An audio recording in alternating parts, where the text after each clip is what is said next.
अस्सलाम वालेकुम। ज़री craft store में खुश आमदीद। कार्ड मेकिंग की आज हमारी सेकंड क्लास है।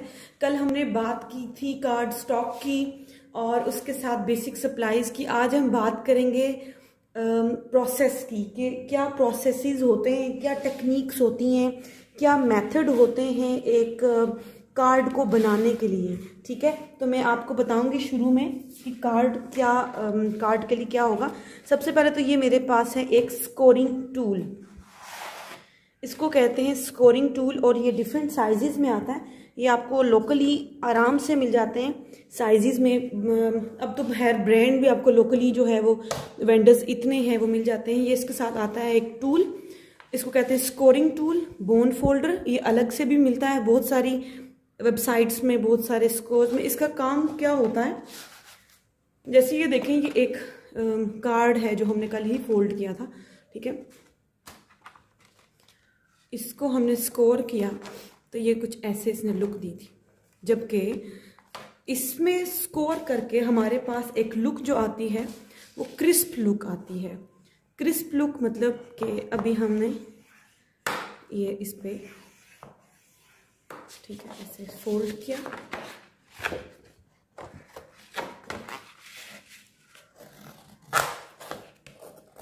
ये इसके बल कस निकल जाते हैं और ये खूबसूरत इसकी फिनिशिंग होती है।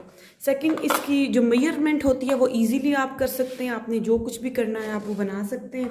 मैं यहाँ पे आपको यहाँ पे ये देखें, इसको हम दूसरी तरफ से अगर हम फोल्ड करेंगे और बोन फोल्डर या इसके बगैर फोल्ड करेंगे तो ये इतना इजी नहीं होगा और ना ही सीधा फोल्ड किया जाएगा, बल्कि ये देखें कुछ गड़मड़ सा हो गया है। ठीक है, ये एक इसका इजी वे है, ये बहुत काम आता है, बहुत ज़रूरी होता है अगर आप प्रोफेशनल कार्ड मेकअप बनना चाहते हैं। नहीं तो आप नॉर्मली एक ये टिफ्लॉन का या किसी भी अच्छा सा ये एक बोन फोल्डर ख़रीद लें, उससे आप लाइन लगा सकते हैं। स्केल आप रखें और उससे लाइन लगा सकते हैं। लेकिन अगर आप इन्वेस्ट करना चाहते हैं तो 12x12 साइज़ पे कीजिएगा, क्योंकि 12x12 मैक्सिमम इस वक्त शीट होती है जिससे हम काम करते हैं।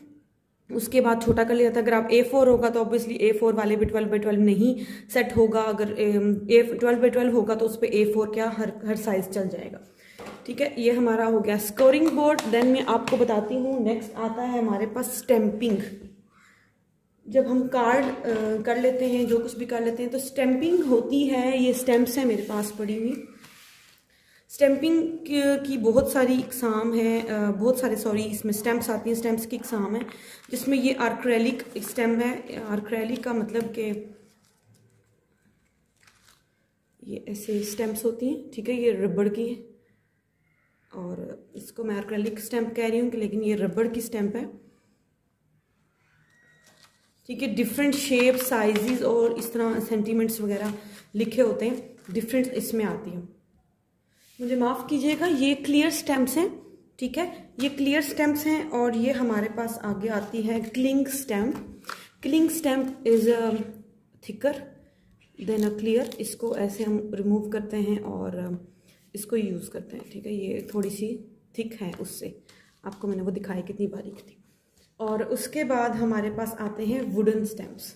वुडन स्टैम्प्स में ये है शेप्स की, ऐसे ब्लॉक बना हुआ है। ठीक है, और इसमें मेरे पास सेंटिमेंट्स भी हैं ऐसे लिखे हुए। मैं आपको स्टैंपिंग का बताती हूँ कि कैसे होती है।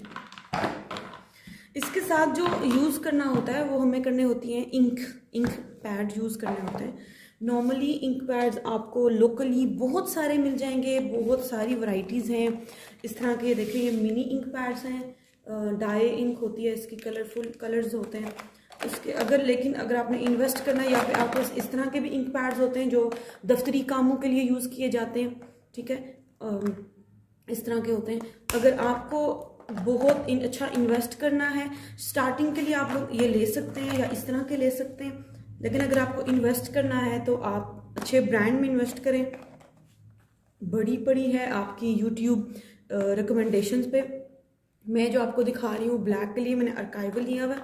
ये कलर्स के लिए मेरे पास जून 6 भी है मोमेंटो भी है, आर्काइवल भी है और ये डिस्ट्रेस भी है।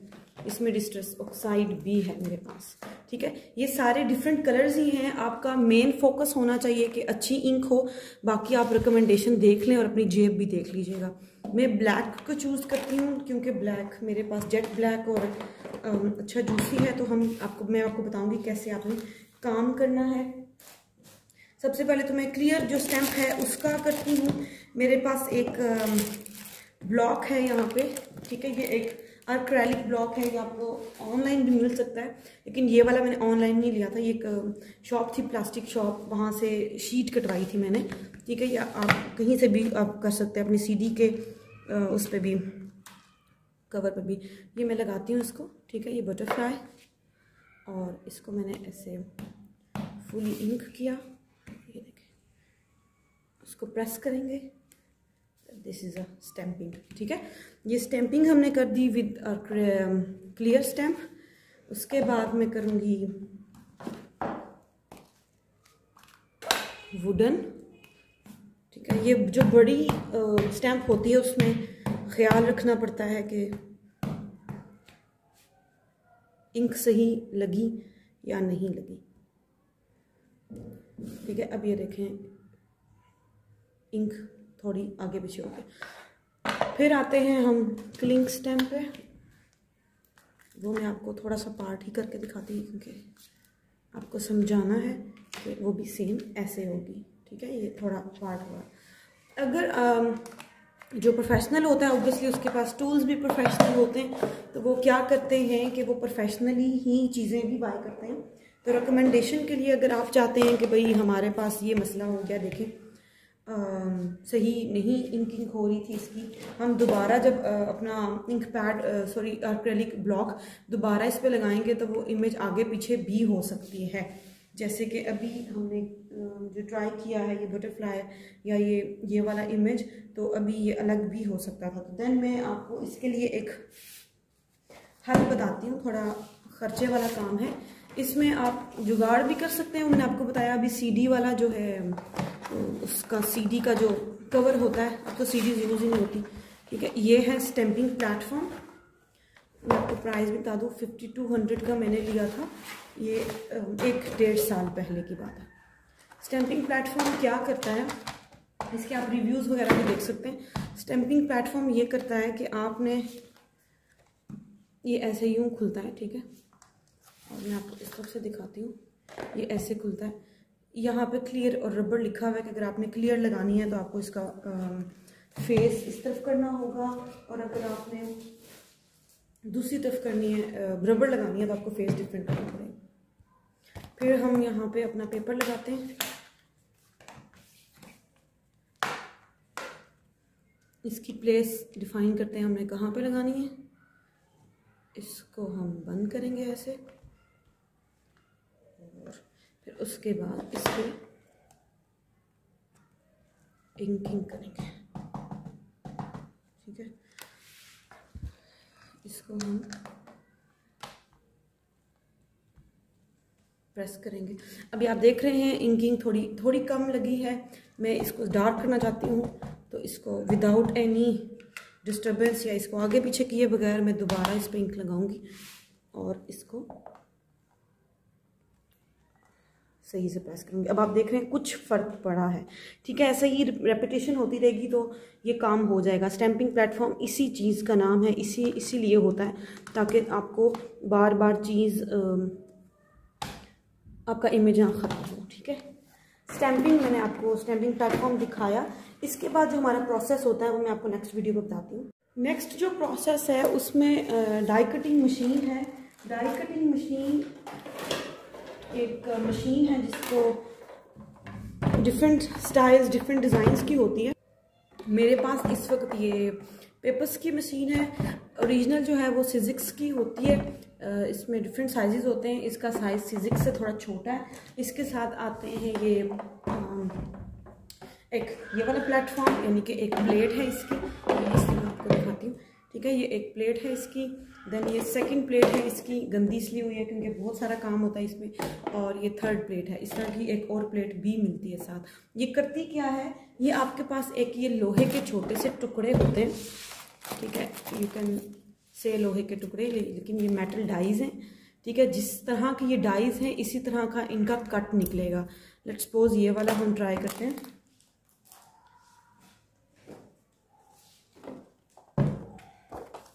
ठीक है, ऐसे आपने सबसे नीचे हार्ड वाली रखनी है, थोड़ी थिक वाली, उसके ऊपर ये वाली, देन ये पेपर, और उसके बाद ये मेटल डाई, देन एक और। ये सैंडविच बनाना है आपने, ठीक है।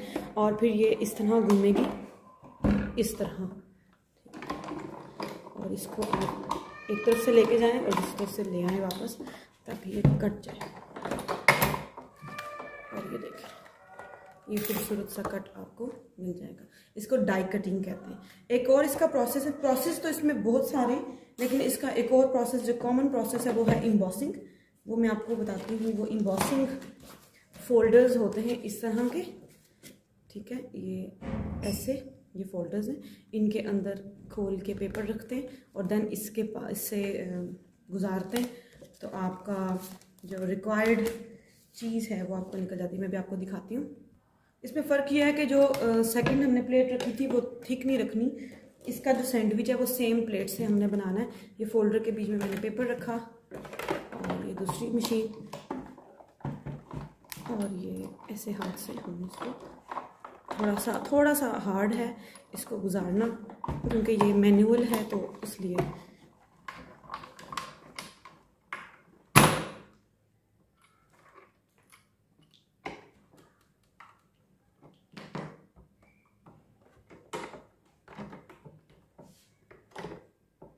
इसके लिए जाम चाहिए। देखिए, ये एम्बॉसिंग हो गई है, ठीक है। ये हमने इस मशीन से एम्बॉसिंग की, इसको ड्राई एम्बॉसिंग भी कहते हैं।